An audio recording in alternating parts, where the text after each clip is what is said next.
Writing a good story is hard. Making a good movie is hard. Transforming one into the other is even harder. Welcome to Adaptive Difficulty. This is a show where a couple of book lovers take on the challenge of adaptations. I'm Cameron, and with my friend Josh, we explore the difficult and sometimes bizarre choices that happen in the course of making an adaptation. This week we're exploring the 1983 film The Outsiders, based on S.E. Hinton's seminal work of the same name published in 1967. Join us as we break down the adaptation with poise, humor, and a little sex appeal.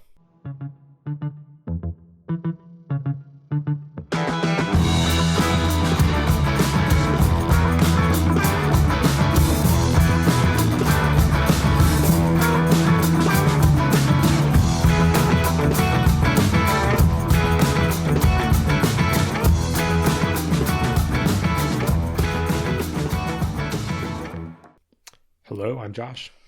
And I am Cameron. This one's an interesting one, I think. Yeah.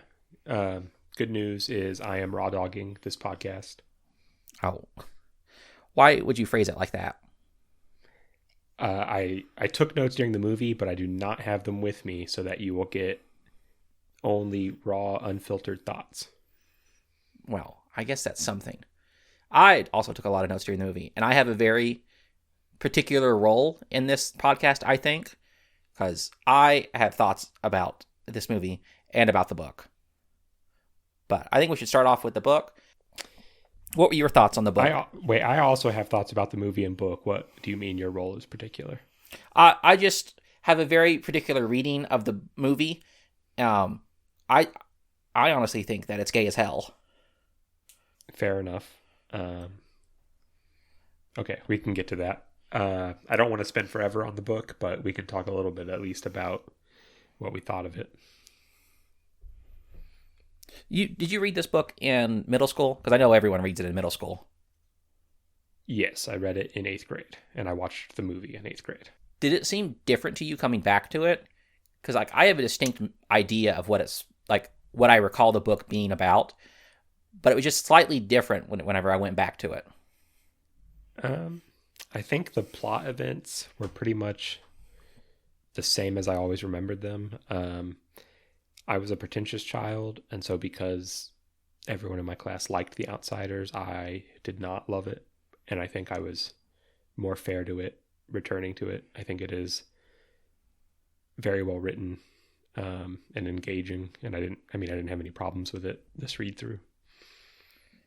See, I feel like I'm almost a little bit of the opposite, because I loved it when I was reading it in middle school, and I felt like the book was much bigger in middle school than it is now. Oh yeah, that is like, you go back to this and you realize it's like maybe a 2.5 hour long read, and it is kind of crazy because yeah, it definitely felt so much longer when I was reading it for class in middle school. I just like, whenever I would think about reading it, I was like, oh God, they're in that church forever. And like in the book, it's like one chapter. Okay, I do agree there, because in my head, I had completely forgotten the climax and ending of the book. And it like, even the like "Stay Gold Pony Boy" quote, which in the reality happens in the hospital, I had conflated it with when they first mentioned the poem, and in my head, like, it started in the city and then they go to the country and it like stays there and just ends there. No, Josh, this is the Green World scenario. You have to go to the forest and then come back. But it's not a comedy for sure, which is what that applies to. But I disagree. I mean, I think, it's still got the kind of, it's Green World applied to like a tragic kind of setting. Yeah, maybe. I think it has the same function, and what Cameron is talking about there is a literary theory, I believe by Stephen Greenblatt, originally applied mainly with Shakespearean comedy, that comedy primarily starts in like a civilized world and then has to temporarily go to an untamed world, normally a forest or somewhere green, for changes to take place. And then once the change to the status quo has been made, they go back to civilization, which definitely occurs in The Outsiders. So you do have a point. Well, of course I have a point. I think one thing that made me more sympathetic towards it than I was when I was younger and meaner is I've read The Catcher in the Rye since I've read this. I think this is obviously inspired by The Catcher in the Rye, although I don't actually have any way of knowing whether S.E. Hinton had read The Catcher in the Rye at the time. And I think it doesn't just feel like a facsimile. I think it feels part of, a conversation with The Catcher in the Rye, just a little more updated since it's a few years later when it was written. And this one was actually written by a teenager, which is interesting too. Yeah, it does have that kind of teenager-esque quality to its writing. Not to say that it's bad or anything, but it does feel like it's been written by a teenager, which, it was. Yeah. Actually, one thing I remember thinking while reading it, not that it doesn't have some elements that make it feel more like a teenager wrote it, but I was like, is any 15-year-old alive today literate enough to have written this book? And I'm like, I wasn't sure.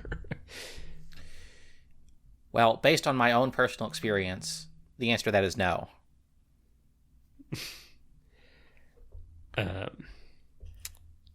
So, yeah, my overall general thoughts about The Outsiders, the novel, were positive. It's not like my new favorite, but I definitely liked it more than the last time I read it, which was at least 10 years ago now. So I do appreciate going back and reading it because I feel justified when I first read it that I felt, and I didn't have the language to talk about it this way, but just kind of like the homoeroticism of both of like everyone in that story. And you can disagree with me there. I don't think it's an invalid way of seeing it, but I also think it doesn't have to be homoerotic. But the men do have, it's just not a style of, it's not a like structure of male friendship that you see anymore, which doesn't necessarily mean it was homoerotic at the time, but it's definitely foreign to how men interact with each other if they're not romantically interested in each other now. I just mean that, like, I feel like Ponyboy spends an awful lot of time just kind of focused on kind of the physicality of all of his friends in a way that makes me feel like, and this may be me projecting onto the author a little bit too much, but S.E. Hinton is writing kind of Ponyboy, but she's kind of forgetting that Ponyboy's a 14-year-old boy versus, her who's, a 14-year-old girl at the time, I guess, of the book being written. So your perception, if we take out the author from things, is more Ponyboy maybe is gay rather than the entire group of greasers is gay. Yes, for the book. I have thoughts on the movie. Fair enough. Any particular thoughts you had on specific moments of the book, or are we good to just kind of barrel past it and go to the movie? Other than, I also looked on Archive of Our Own, the fan fiction website, to look at fan fiction for The Outsiders because I was just kind of curious. There's about 5,000 works for the movie / book / musical, which I didn't know existed. About half of those are gay in some way. I don't think that proves anything about the original book, but I am almost surprised it's not more than half. When you have a cast of distinctly characterized, handsome young men all in one work, I would almost, like, if you made me guess, it would have been at least 75%. Well, so I also looked at Lord of the Flies as comparison, which is only 776, with about half being gay male. Yeah, but the characters in The Outsiders are old enough. Some of them are adults, where it's a little more, you can get away with it more, and it gets weird with Lord of the Flies. That's true. In terms of, did you mark down or think of what would be key when you adapt this novel to get right? Um, my main thing was making sure that you maintain that relationship that his group of friends have with each other, because that's like the main appeal of the book for me, is seeing him interact with people and having those kinds of, positive interactions, and also kind of growing from those interactions. Like, the plot is whatever, like, but it's like Yeah, I agree. That was actually, that was the main thing I thought of, was the camaraderie between the greasers. Like, if you don't nail the relationship they have with each other and the support system that the greasers represent for the main characters, then the movie is gonna be a flop, basically. So that was what I put. And we both watched I'll call it the incomplete novel movie, where they cut out certain scenes. Yes. So the movie is directed by Francis Ford Coppola, obviously released in 1983. He released it by request of a librarian and the students of a school. They, I think, wrote him a letter requesting it, and he decided to take them up on it. So he made the movie. And they edited scenes out. I think they recorded most of the scenes that appear in the book, but a couple things got cut in the editing process for the final release. And that's the version we both watched. Sometime, I think it wasn't until a DVD release in like 2005, where they made a version called The Outsiders, the complete novel, which adds as much as they had of the book back into it. Which includes like the opening scene where Ponyboy gets jumped by Socias. That was not in the movie originally, but it was added back. That was, Francis Ford Coppola said, I made this by the request of school kids originally, and whenever I would talk to kids about it or go to schools about it, they would always ask, why isn't that scene in it? Why isn't this scene in it? So he said, I decided to listen to the school children again and put them back in. Well, I feel like it's a very important scene, given that it's the opening scene. It really does set the tone for kind of how everything's going to play out. So it's interesting to me that he decided. Does it bother you that it's not in the cut that became the, like, quote unquote official version of the movie? A little, because I feel like from there, what it does is it makes it so that the conflict between the Socias and the Greasers seem less prevalent for a large portion of the movie's runtime. Like, we don't really kind of see any of that conflict until they're at the park, or kind of as they're going away from the movie theater. Like, you have like Dally, who's insulting Cherry throughout the movie, but beyond that, you don't kind of see that kind of broader social conflict, which is kind of what the story is about.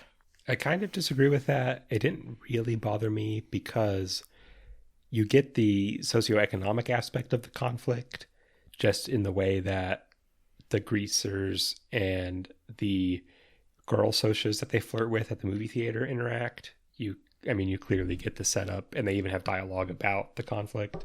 Not that explaining everything through dialogue would be the best option, but it does happen.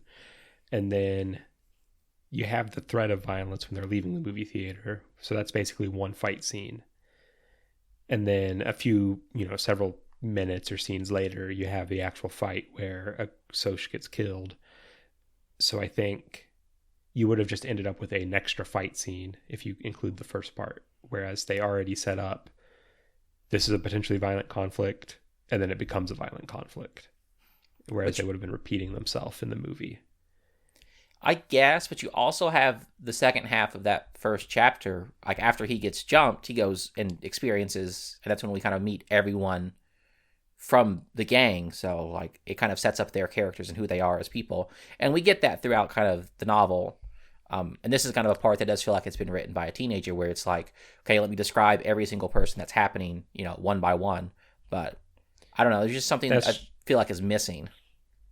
That's true, because one thing I did notice, and there's no good time to mention this because it happens kind of throughout the whole runtime, is you're still seeing greasers that you don't really know by name just like pop up, like almost up until the movie ends, when in the book you know all their names within the first chapter or two.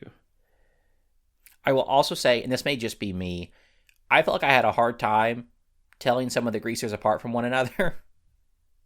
In the book or the movie or both? In the movie. In the book, I was fine because I can recognize names, but I think I'm a little bit face blind, and they all look very similar to me.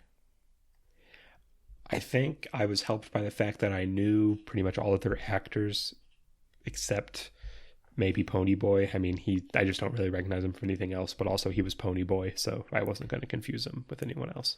Why would you remember actors? Do you not recall what Alfred Hitchcock said? They're just cattle to move around on the stage. I don't know, but I mean, this had basically every major teen heartthrob of the moment, or I guess it made them into teen heartthrobs, so they were pretty easy to identify. Yeah. Ralph Macchio was kind of the big person in my school whenever we were watching it for the first time. Really? Mm-hmm. I feel like, honestly, people talk so much about Rob Lowe being in this as Soda Pop that I was kind of shocked how little Soda Pop was in the movie version. I'm not sure he has more than a couple lines. Yeah. And Tom Cruise, interesting choice. Yeah, Tom Cruise mainly has the line when they're getting ready for the Rumble. He like shouts something in a weird accent, and that's like all you see of him. Yeah. What did you think of the acting in this film? I think it was serviceable for a movie completely led by people at least supposedly under the age of 18. I don't know if the actors all actually were, but you can only, I mean, there are some exceptionally gifted child actors, but you can only put so many of them in one movie before some of the performances won't be perfect. But I thought they were all good enough. Yeah, there were just a couple parts here and there that I was like, probably needed a little bit more, but I guess I can forgive them for being children. Yeah, and some of the dialogue in the first place is just hard to deliver. Like, I think the main thing that's coming to mind when you bring this up is when Ponyboy is talking to Cherry, like after he's been to the hospital, and he asks her to visit Johnny, and she's like, "You killed Bob." That line was not convincing, but I don't know that it was a very convincing line the way it was written. Yeah, I guess, but I don't know. I'm trying to picture how it would go if you were to make this movie again today, like do a 2025 version of this story, and just... I don't see any reason you couldn't keep it more or less the same. I know, but I was just thinking of, the quality of actors that we have, I feel like, I guess I should probably say, the fact that Hollywood probably be more comfortable playing like a 24-year-old as like a 16-year-old. Yeah, but I think the fact that the characters look realistically young and boyish is almost important enough to sacrifice at least somewhat on the level of acting. Yeah, because I feel like whenever I think of the movie, before I watched it again, it was really kind of just the vibes and the aesthetics of like, I can distinctly kind of always remember how dirty the greasers looked, but I can't really remember anything else beyond that before I kind of just refreshed my memory. Yeah, that's true.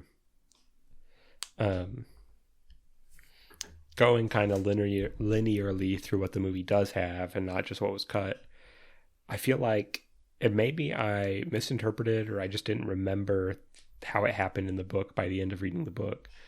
But Dally is a lot meaner just from the jump than he was in the novel. Am I right? Well, I think that's partially because in the book, Ponyboy kind of filters what he says a little bit. Like, I think when they're first meeting Cherry, all Ponyboy in the book says is that, he turned it up to 11, so to speak, and kind of just said, things that were too rude to write down on paper. Whereas in the movie, we get to actually hear what he's saying. Yeah, I guess that's true. And that was actually one of the things I noticed kind of in the opening minutes of the movie was the greasers are such dicks in the movie. Whereas in the book, at least the way Ponyboy writes about them, you almost get the sense that, they're practically pacifists. They just happen to have been forced to, join a gang because that's all they can use to get by. Well, yeah, I mean, like, even in the book, Ponyboy's gang is a little bit of a special case because, they don't go off and rob places all that much, Dally excluded. They don't typically carry weapons to rumbles, Dally excluded, because they typically like to fight with their hands. And they're, at the end of the book, they're all kind of like acrobaticing their way to the rumble, which is like a very childish thing to do. Whereas all the other gangs that we see seem much more willing to commit crimes. Yeah. But I think in the movie, they come across, at least initially, more as just a traditional gang. Yeah, I mean, there's some weird stuff because you have like when they're at the movie at the drive-in, you have like 2-Bit Matthews kind of like lift the dress up off a girl, which maybe was kind of like harmless fun back when this movie was released, but now it feels a lot less. Yeah, I mean it might have been seen that way, but it wasn't even back then. But yeah, and I'm sure, you could picture that is what the gang, even in the novel, probably did. Some of them probably did that, but it doesn't get mentioned in the book, so you don't think about it, whereas it is in the movie. Well, I think it's, a matter of like, in the book, you have Ponyboy who's 14 kind of filtering the world for you. They don't necessarily talk about everything to him, and he doesn't feel comfortable writing everything down in the book for his teacher at the end of the story. So it's a matter of like he sanitizes it a little bit. And you could argue the movie opens with the frame, which isn't revealed to be a frame until the end of the novel. But at the beginning of the movie, Ponyboy is writing in his journal, and we're clearly reading his journal entry or his essay. But I think the actual filmmaking and the way the story is told, it's clearly less from Ponyboy's perspective than the novel. It's not meant to indicate, like, there's no sense that the movie has an unreliable narration or anything like that. Yeah. I also felt that when he was narrating his lines, that those in particular were kind of bad kind of readings of those lines. I didn't notice anything unusual or notable to me, but the only other thing that kind of bothered me at the beginning was, does Ponyboy have like a mole on his neck? Because I feel like there's parts of the movie where he has something on his neck the entire time, and it bothers me. I didn't notice one way or the other. I almost wonder if it was like part of him getting cut up by the scene where he gets jumped in the first place. But I just wrote it down that like he has something on his neck and it bothers me. But it's there for like several scenes.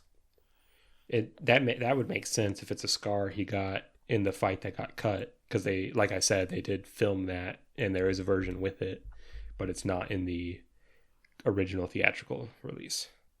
Currently looking at pictures of him on Google Images. Lots of fan recreations. Does he have it in the fan recreations? No. Maybe I'm just crazy, but I swear it bugged me the whole time because I was just like staring at it. He's like talking to Cherry and it's just kind of right there, like underneath his chin.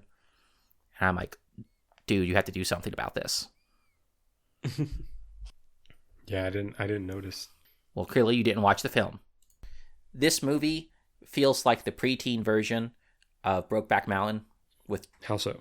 I just feel like that relationship that Ponyboy has with Johnny throughout the entire movie, but kind of especially at the beginning where they're kind of, desiring to go out into the countryside. And that does happen in the book, but just kind of like the way it's kind of framed in the movie where they're kind of sleeping next to each other, like, resting their shoulders on each other, like resting their head on each other's shoulders, just strikes me as just very like thought-provoking.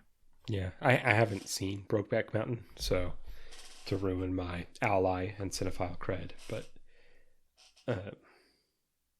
I could see it.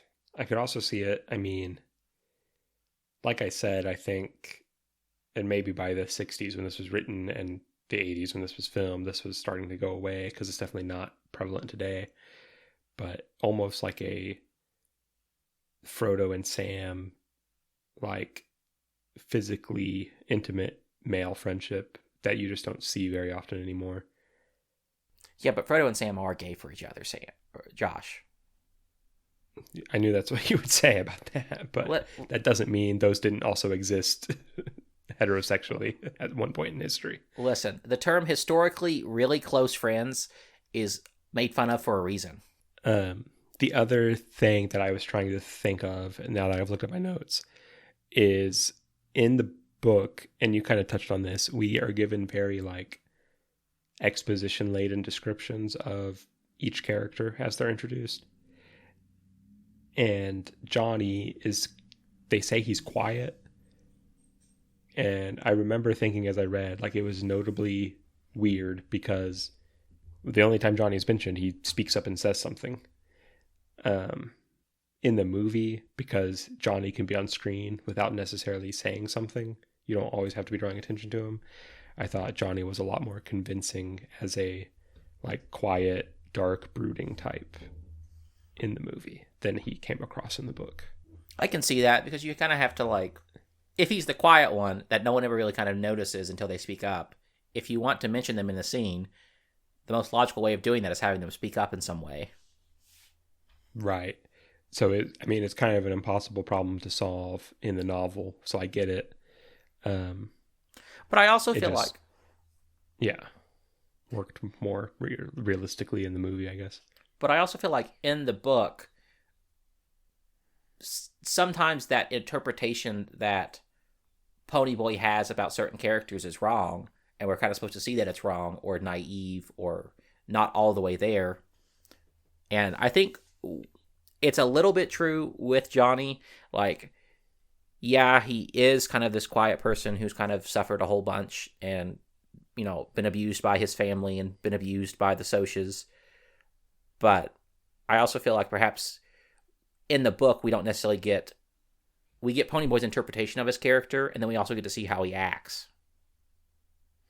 Yeah, but I think the defining feature of Johnny, to me, is still he's the more thoughtful and artistic one, which is kind of associated with being quiet a lot, because he's the one who figures out the meaning of the poem and re-references it and, you know, ultimately decides to stop fighting. So, and likes Gone with the Wind. I'm not sure if I feel like he is really not his archetype that Pony sees him as. I guess that's fair, but the Gone with the Wind section made me upset. Just because they mentioned Gone with the Wind? Or? The Lost Cause narrative is a blight upon America. Yeah, but it was like the most popular movie and most famous book in the U.S. up through the 70s, so it's not really surprising that it's the book they picked out in a book written in the 60s. Yeah, I agree, and I understand why it's there. I just don't have to like it. I mean, because you think about it... They could do like Because of Winn-Dixie did, and they could replace it in future printings with a different book. Yeah, I'm trying to think what you would replace it with. But like, the reason I don't like it, and maybe I just want too much from this novel, is that it kind of forces you to think about the other social group that, you know, is suffering because of, you know, who they are as people. Also in Tulsa, Oklahoma, you know, like just the history of, you know, African Americans in this nation, especially in Oklahoma. It's completely possible, not that I know, that it was deliberate in bringing up that association. That doesn't seem super likely since all the characters are white and the protagonists talk positively about Gone with the Wind, but yeah, I mean, that's just kind of like my thoughts on it. Like, I feel like if it was written today and you kept Gone with the Wind, you'd have to have some kind of commentary on, you know, where black people fit into this kind of dynamic. To me, it felt like two kids knew they would be bored for a week and they had heard of Gone with the Wind and knew it was a big book, so they figured it would keep them entertained for a long time. I mean, yeah, that's like that's the Watsonian explanation, because Watsonian is in-universe, Doyleist is outside of the universe as a writer. I'm still trying to figure out what other books would be fun for them to have to read. I think, androids dream of electric sheep? The rise and fall of the Third Reich, to make sure that we know they are up with history. the book Brokeback Mountain for fun. Catcher in the Rye. Yeah, that'd be a classic one to put in the new version. That would be like whenever the character in the movie has like an English assignment that happens to be exactly the movie they're in. Which, makes the best movies, because that's how we get Easy A. True. The greatest film of all time.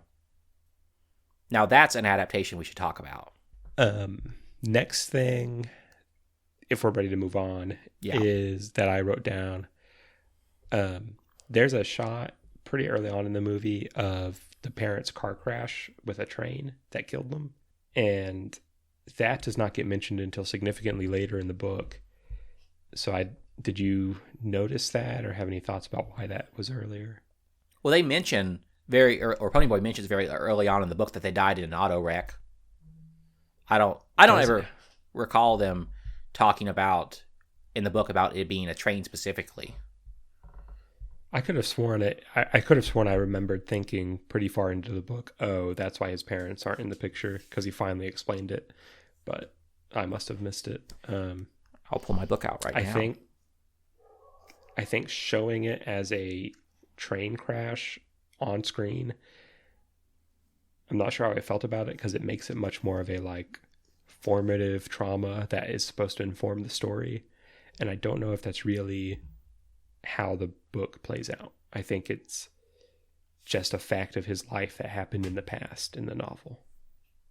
I mean, it's a relatively recent event in the novel. Also, it's on page 3. Oh, well. Since mom and dad were killed in an auto wreck. So, I don't think there's any mention of it being a train in the book. Because I thought that like, the sequence was fine. I thought the train was a bit random, because I don't know why it had to be them getting hit by a train. Like, it just seems like hitting something with a hammer when you could do it with like your fist or whatever. Like, it just feels like a disproportionate kind of way of describing that. Yeah, it feels like, again, it makes it so much more graphic and intense. Not that it's like gory or anything. I mean, it's pretty low key in terms of actual visuals, but I feel like it just makes the movie feel like what's about to happen. The rest of the movie is informed specifically by this, whereas it feels much more like a throwaway detail of the character in the novel. Well, I mean, it does kind of like foreshadow the rest of the story, because they do go to the church or the countryside, which is what he's dreaming about, and then it is a train wreck for the rest of the book, basically, at that point. Right. What did you think about Ponyboy's relationship with his friends in this book? Or in this movie? In the movie? I felt like, because the thing we said originally was you have to get the relationships and the camaraderie correct. I wasn't getting that for maybe the first half hour. It felt like they were rushing into the story so quickly that you didn't get some of that development, which mainly comes in the form of his narration in the book. So I get why it would be harder to include, but you never really see them all at once. But as it progressed, I was more convinced, I guess. Yeah, I don't know. I didn't like Derry's character in the movie, his oldest brother. I feel like it was doing the plot because the plot required him to do it, rather than him like reacting to things that Ponyboy was doing. Yeah, I think that's a fair. He's not in it a whole lot, whereas he's in Ponyboy's thoughts a lot in the book. So it is kind of a difficult situation. Well, I mean, it's like one of the central conflicts of the book is, his relationship with Derry. Right. And how he feels about himself through his relationship with Derry. I think we're getting into almost my conclusion of the movie, which is on a page-by-page, scene-by-scene basis. It's very faithful, but almost to the point where it feels like viewing the Sparks Notes of the book in a way that isn't really faithful, like to the themes or what the book is actually trying to discuss. That's kind of where I'm at with the kind of book. Like, it felt like a lot of the book had a lot of soul in it. It kind of felt very real. And that's kind of a cliche way of talking about it. Whereas, like, the movie kind of got, like, the exterior of the story correct, but, like, the interior world is kind of missing. I would say, except for kind of, I think, when Ponyboy and Johnny are in the church, that felt like the most interesting to me, just from, like, the kinds of shots they were doing and, you know, how they were kind of framing everything, and also kind of just what they were doing in there. Felt the most kind of connected to what kind of happens in the book. Yeah, that was when I was the most invested in the movie itself. Because that's where the queer love happens.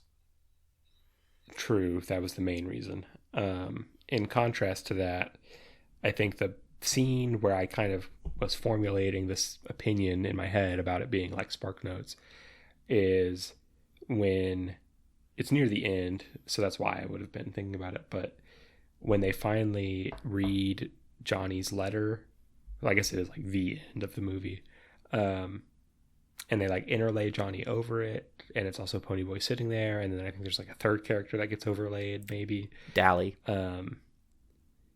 I was just like, this isn't moving me. Like, well, it feels like this. I'll let you finish your thought. I didn't really have more. It just felt like it should really affect me, and it just landed flat. Well, I mean, it's very different from how it kind of ends in the book in terms of, like, the time scale.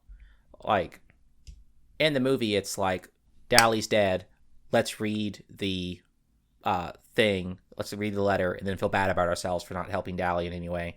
Whereas in the book, you have Dally dies, and then Ponyboy has to go, he kind of hardens himself, and he's kind of acting not quite how we kind of used to him acting. And so we as a reader feel bad for him, and we know that, like, he shouldn't be doing this. So we're kind of like, okay, Ponyboy, we understand that you're kind of processing trauma. Can you do it in a healthier way? And then you also have the scene in the courthouse where he's kind of, you know, trying to stay with Ponyboy, his family.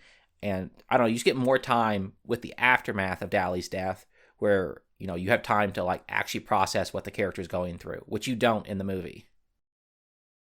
I agree with that. I think it's especially that chapter, which was fairly short in the book, but the chapter where he is acting differently, I think would have been key.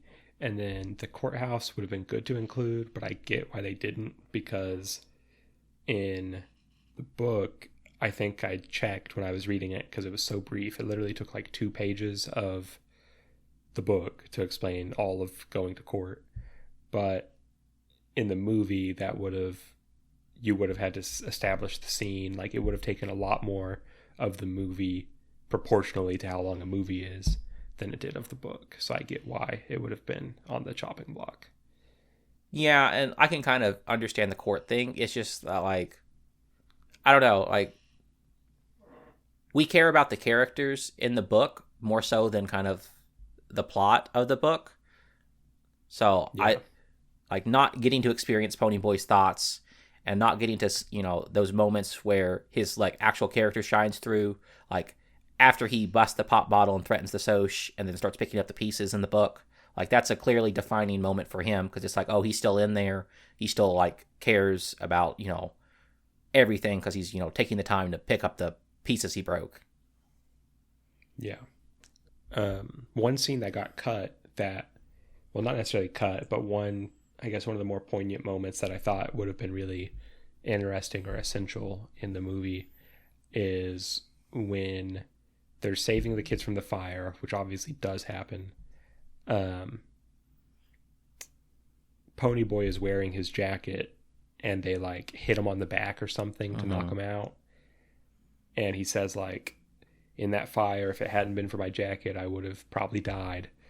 And I just thought, in the book, that is so obviously a metaphor for, if I didn't have the support system that life as a greaser offers to me, I'd be dead. So I would have liked to see it in the movie, and it wasn't there. Is it too morbid to say that Johnny gets his back blown out in the church? That's Because up to you. this is You're the one who part. said it. This is part of my, my whole queer analysis is looking at, this is how it ends. He gets his back blown out in the church. I think whatever queer analysis you apply to this book, I'm not sure the scene where they are rescuing children from a fire is part of it. I think that's just a scene where they rescue kids from a fire. Nah. I mean, when you think about it, it makes sense, God likes to punish people in ironic ways. We've all read Dante's Inferno. What is more ironic than getting your back blown out in church for being queer? So I don't know if this was an adaptational choice. I don't think it was mentioned in the book. Did you notice that every greaser is horrible at eating in this movie? In what way?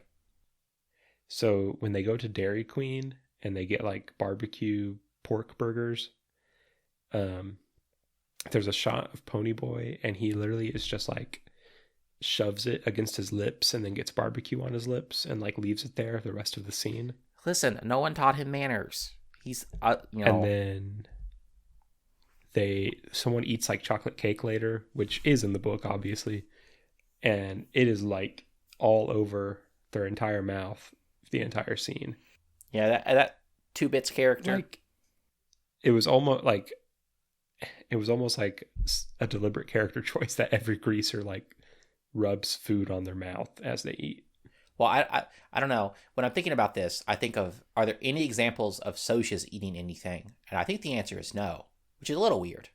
It's not that weird because the Socias really aren't in it that much. I think the only possible moment is like if one of them eats popcorn near the beginning. Yeah, but how can you fuck up popcorn? Right. So I don't know that tells us anything about the dynamic. So I think based on the evidence the movie gives us about how teenagers eat, we have to assume until proven otherwise that Socias also don't know how to aim food at their mouth. Yeah, I mean, well, I guess there's the part where they're like drinking like alcohol out of flask and they're like getting it everywhere. Yeah, and they pour it on a guy, so that's pretty bad manners. What did you think of the Rumble in both the book and the movie?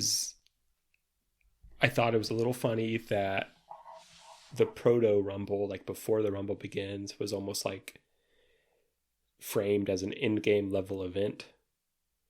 Like the two sides lined up and then clashing with each other. I mean, it's very much like, okay, it's like that scene in Murder on the Orient Express where they're all kind of laid out as if they were like part of the Last Supper picture. It's like, let me arrange all my figures so that they have a nice shot for them. The Rumble itself was like shockingly intense, I guess. I mean, it was some of the fighting was pretty brutal, at least from how it looked. I also think Coppola is a very strong visual filmmaker. So if there's one thing I did not really ever take issue with throughout the movie was how it looked. And I think the Rumble, I mean, with the rain and the darkness and the contrast, I think since it's a pretty much entirely visual scene, I think it looked good in that respect. I got massive Battle of Helm's Deep vibes. Just like, it's wet, there's muddy, they're like, everyone's dirty. I did wonder about, and I guess these are the people who showed up to like have a street brawl, so they probably would have been, but the Socias in their like preppy gear, I was like, would they really have been willing to do this in the rain in a park like muddy ground? But well, I think, like once you commit, you have to commit to it. Like you can't back out because it's going to be wet. That's true. But yeah, I did notice all their like white and khaki pants that were just covered in mud and ruined completely. Speaking of the visuals of the movie, did you notice how many shots are from such a far distance that the characters are really only shown in like silhouette? Yeah, I thought that was kind of interesting because it almost makes them look more childish. Like, I think that is one part of it, as a reminder, of the young age of the participants. But I also think, at least what my takeaway is when you're seeing them in silhouette, you're removing any possible distinction you're able to automatically make by clothes. So it reinforces this theme of the two gangs really aren't so different as children and as people once you take away where they were kind of placed against their will in the socioeconomic ladder. Yeah, but I mean, yeah, you kind of get a little bit of that whenever, Ponyboy cuts and dyes his hair and he's wearing kind of that plaid shirt. He looks nothing kind of like how he used to. Nor does Johnny really. He does look more like how he used to, but... Yeah, but at that point you've seen them before, so you know what side they're on. Whereas, and obviously you know what character you're supposed to be looking at in the silhouette, but kind of just taking it as a visual on its own, you're looking at completely indistinct, just human beings in the visual, which I thought was interesting. You also have that shot after they kind of cut and dye their hair where they're looking into the pond and they're upside down because everything's in their life has gone upside down and they're completely different to how they were. True. But I have that haircutting sequence as part of the queer analysis. Okay. I'm pretty much at the end of my distinct thoughts, so if you have an in-depth rant or analysis to go on, we can go ahead and get to that. You sound like you're so not excited for this. I think some parts of it will be obvious, some parts of it will be interesting, and it's the rest of it that I'm scared of. Listen, I have never led you astray before, have I? No comment. Wow. This is why I can never trust you in a rumble. Hey. I'd be if there were a rumble, I would drive all 8 hours. Listen, that would be an interesting thing. Just lose my job in a whole day, but know that one of my friends has got my back. I think for homecoming, when we go back to college, go back to our college homecoming, we should have a rumble there. I know just the professors that I'll antagonize a few weeks ahead of time. I know just the lamppost that I want to knock down. But as I was saying, yeah, that whole sequence in that church strikes me as a whole very, very gay. Just the whole cutting of each other's hair seems a little bit to me like, they're having sex with each other because they both have to take turns kind of like trying it out and being on the receiving end. And that's fair. While it's happening, there's a rabbit that they kind of cut to. And you know what rabbits are? Sexual symbols. True. I actually thought perhaps the rabbits were also a reference to Of Mice and Men. Yeah, just like the loss of innocence theme. Yeah. Because,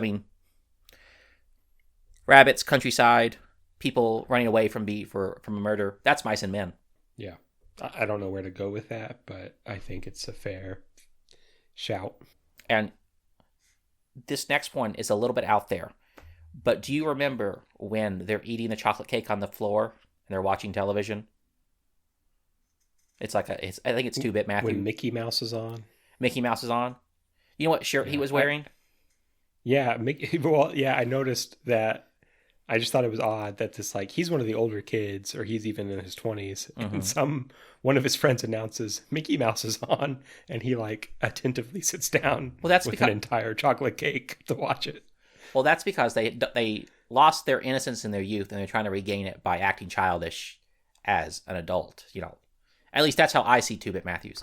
But what I found interesting is that Mickey Mouse is the name of Soda's horse from the book.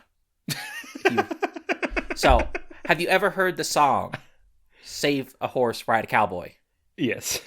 I remembered that was the horse. I was like, man, they made 2-Bit obsessed with Mickey when he was just a horse in the book.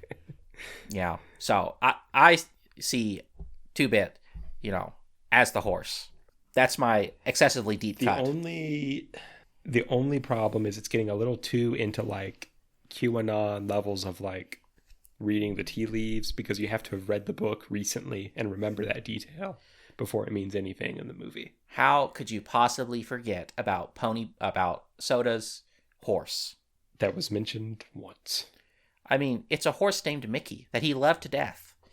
And was so sad when he had to give it away. And what do you mean it's obscure QAnon bullshit? That is, that's fine literary analysis. Probably the finest you'll ever find right there. I'm not saying it's impossible. I'm just saying I don't think, even at the level of it has to operate on subtext because it's a queer themed movie made in the 80s, it's like below subtext. It's like, I don't know what you would even call subterranean text. Well, these boys are suffering in the depths of machismo. They can't even possibly even subtextually think about it. So they have to go to subtextual. And I think, and this is a dent in your argument, is that if the movie were trying to actively foster a queer reading, it would have included the multiple scenes where the boys sleep in the same bed. Well, you have that. Well, I think they don't want to do that because that's kind of incestuous. Well, they could have switched it up. They could have had one of the other boys spend the night. I mean, you do realize that as part of this movie, Ponyboy and Johnny do like sleep together like several times throughout the thing. It's true, at the church. And also before the church when they're in kind of the lot after he gets kicked out of his parents' house because they're abusive. They're kind of laying next to each other. True. As lovers might. You've got me in check. And I will say, it is indeed the Ponyboy Johnny that is the highest ship for AO3.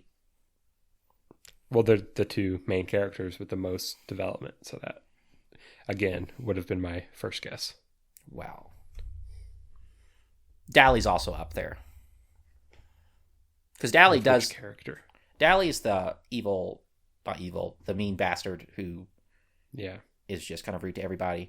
And he does radiate, internalized homophobia kind of throughout his entire character. Because he's like, even in the book, he's battling with kind of how he feels about Johnny and how he feels about, being a stoic man. That's kind of all I have for kind of a very brief analysis of, the queer analysis. See my twit longer for the full text. But what'd you think of the two death scenes? Well, I guess there's 3 of them.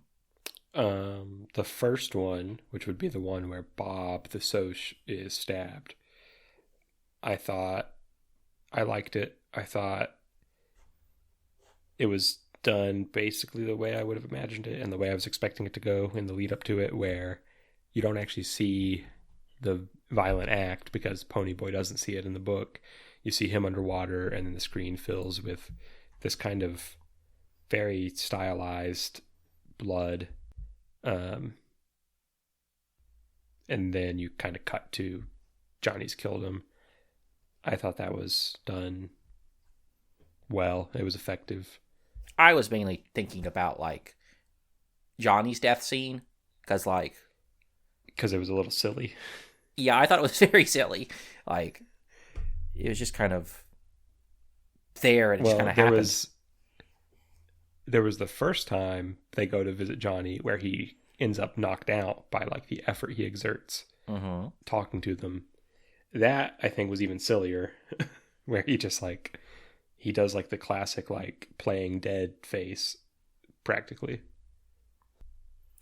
Yeah, I mean, I guess I can forgive that a little bit more, because I don't know, the whole death scene felt like it should have been given more weight in terms of how it impacted the characters, because you do have Dally who punches a wall, but it's the most low energy punch I think I've ever seen.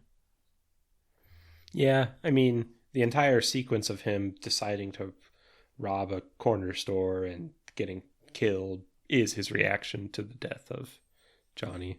Yeah, I didn't mind that part of it. I thought that part was pretty good in terms of, mirroring kind of the energy that the book has. It's just that that first initial kind of reaction seemed kind of weird. Yeah. I watched it on Tubi with ads, so I think it cut there. So the flow was not necessarily equal. Listen, this is how S.E. Hinton intended it to be seen, with ads. Yeah, she actually originally wrote like 5 interstitial chapters that tell you to gamble on basketball, but they got cut and added back to the movie. It was a pretty interesting book idea. For like a small book, just incorporate and write your own ads. You have anything else you want to say? Well, the only other death scene would then be Dally's, which we've kind of touched on. I thought it was fine. It was definitely the most dramatic. There were more characters around than any of the others. Dally does a little bit of flailing, but, you know, it's a movie. Yeah, he does get shot like 6 times in quick succession. Yeah. So, but if anything, it was given a lot more weight than Johnny's. Which is interesting to me that, like, we're supposed to feel... It almost feels like we're supposed to feel worse for Dally's character than Johnny's character. Like, Johnny's almost, like, too pure for this world, so he was always kind of destined to die, and him dying young is better than him growing super hard like Dally, so it's kind of a relief when he dies, whereas Dally's kind of like your tragic figure.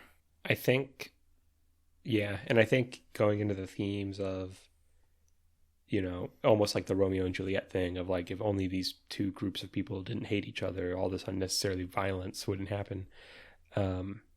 Johnny's death is kind of just incidental to the fact that he decided to perform an act of kindness, so it's not really caused it is caused by the events of the novel, but not directly by the conflict, whereas Dally's is more directly related to the conflict and also their relationship with, you know, police and the society around them, so it is more cogent to the themes. I don't know about that with Johnny, because you have like his messed up home life where he's, you know, abused and neglected by his parents all the time, so he doesn't feel any kind of love or kindness there. And that kind of is compounded by the brutality that he suffers from the Socias. And I think his decision to, you know, save those people, that like act of kindness that no one ever has given him other than like his gang members, does kind of tie into like the major themes of like, you know, just because, you know, you suffer certain things doesn't mean you should act a certain way. Because I think the point is that Dally and his kind of, oh, I'm going to be super hard and not react to anything and, you know, laugh in the face of death is kind of the wrong way of going about it. You know, it's the whole stay gold kind of thing. Mm-hmm. Do we want to kind of do like final rating of the movie? Yeah, we could do final ratings of the movie. Okay. So I thought, because I don't love point systems, and I don't think they apply perfectly to talking about an adaptation. So I listened to Podcast The Ride, which is about theme park rides, and I thought we could still steal their format, or at least what they used to use, which was they would talk about whether would you keep the ride as it is, would you invest in fixing it up in some way, or would you burn it down for the insurance money? So I thought we could do, would you keep the movie as is? Would you invest in reshooting it? Or would you delete all the copies off streaming services for a tax write-off? I almost feel like, because I'm trying to think if there's a way you could reshoot this film to actually make it more kind of what I wanted from the book. Because I almost don't know if you could do that, given how, like, internal it is to Ponyboy's character. Yeah, that's kind of where I'm at, which is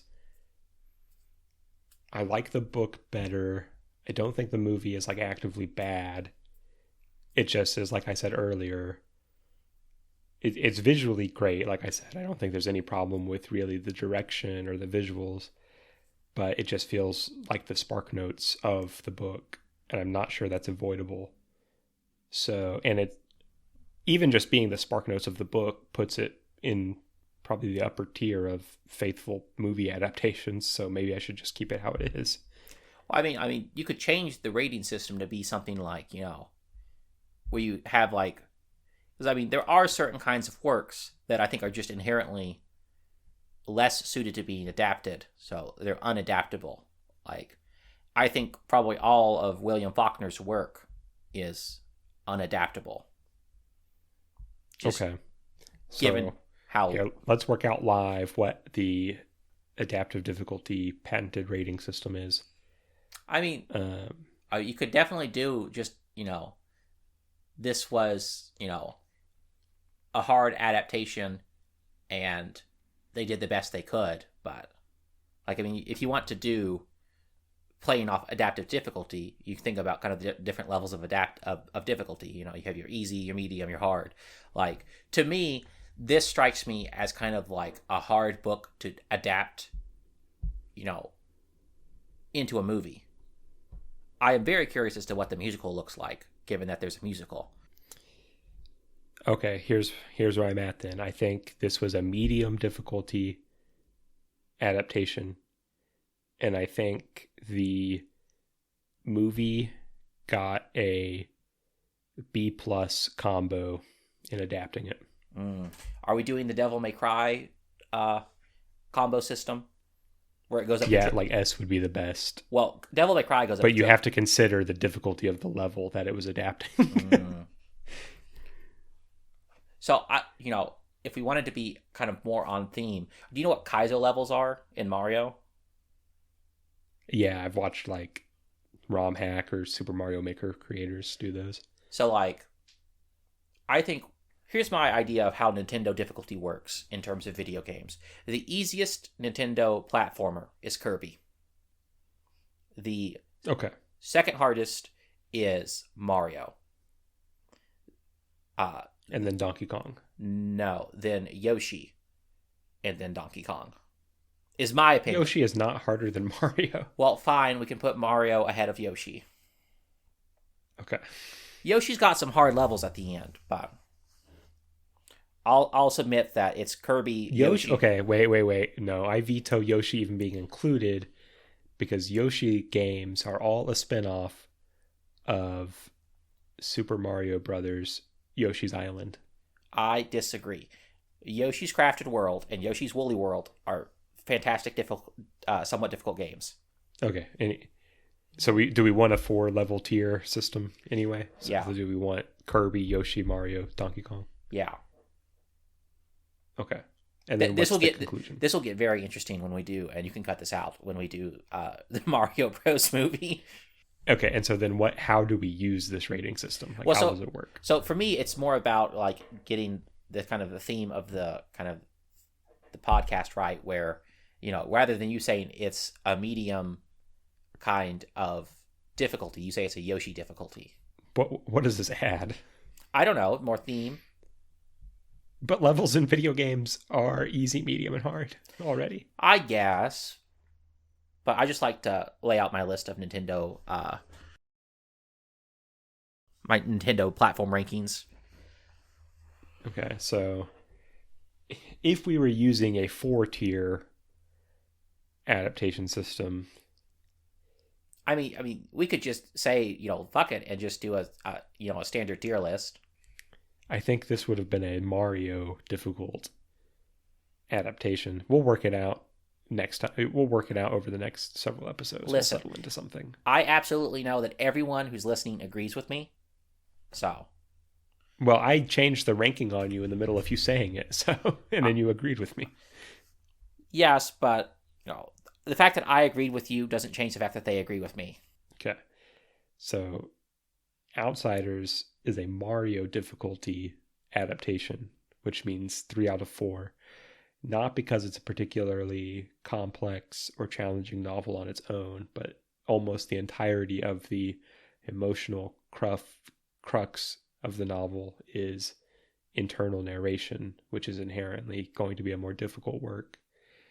And I would stick by saying that I think Coppola and his actors and collaborators did a B+ job of beating this Mario game. Could also do like, I don't know. We'll go with this one for now. We'll decide if we want to keep it. I like it because it's my idea, but I'd probably also say that this is somewhere, in between Mario and Donkey Kong, simply because kind of what Josh was saying, that it's that internal narration that this book is kind of known for, where you get to be really kind of inside Ponyboy's head, makes it very difficult to take the perspective out of his head and kind of do a camera onto him. But, I mean, I think it probably did as well as it possibly could, given what it has to work with. So if you had to give the movie, in terms of how it succeeded at adapting that level of difficulty of a novel, a rating of some sort, it can be letter or number or whatever you think works, what would you give it? I would probably have to give it 3 Super Marios out of 5 Donkey Kongs. We could do, like, it did as well as I think it could, but it did not superlative. It beat the game. Oh, so we could think of it as like a completionist kind of thing. Yeah, and then if it was like the best I could ever imagine this movie turning out, it like added more depth than the novel even originally had. It completed the game. And if it sucks, then it like didn't beat the game. Yeah, that makes more sense. Why'd you have to be your ideas, not mine?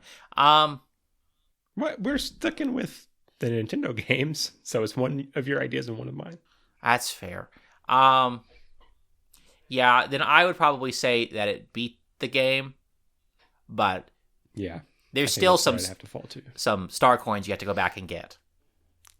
So you heard it here first. Francis Ford Coppola's 1983 feature, The Outsiders, beat the Mario game. Yeah. I mean, I do appreciate an entirely nonsensical scoring system, because I think that scoring systems are kind of pointless after you've listened to an hour-long podcast, because if you can't form your own opinion about how well you think this movie did based on kind of what we talked about, I don't know what to tell you. Yeah, I would have to agree with that. So, I mean, I guess you could watch the film and do it yourself, but that seems like a lot of work. Just trust us. We know what's good. Well, I think that's all we have to say about The Outsiders, unless you have any completely final thoughts, stray thoughts.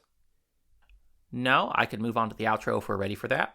Well, I just wanted to mention next episode we'll be covering Macbeth, obviously by William Shakespeare, particularly the 2010 version starring Patrick Stewart, and directed by Rupert Gold. So if you want to join the club and prepare along with us, that's what we'll be working on. It's the one with the sexy nurses, is how I always remember it. But just Google that, Macbeth sexy nurses, and then watch the first YouTube result, and you'll be ready. That is true. But that's all we have. We want to give thanks to all the people who made this podcast possible, which includes S.E. Hinton and everyone who worked on the movie. A great big thanks, to making the world just a little bit more artful. To our listeners, thank you for listening. We couldn't do this without you. So join us next week when we investigate Macbeth.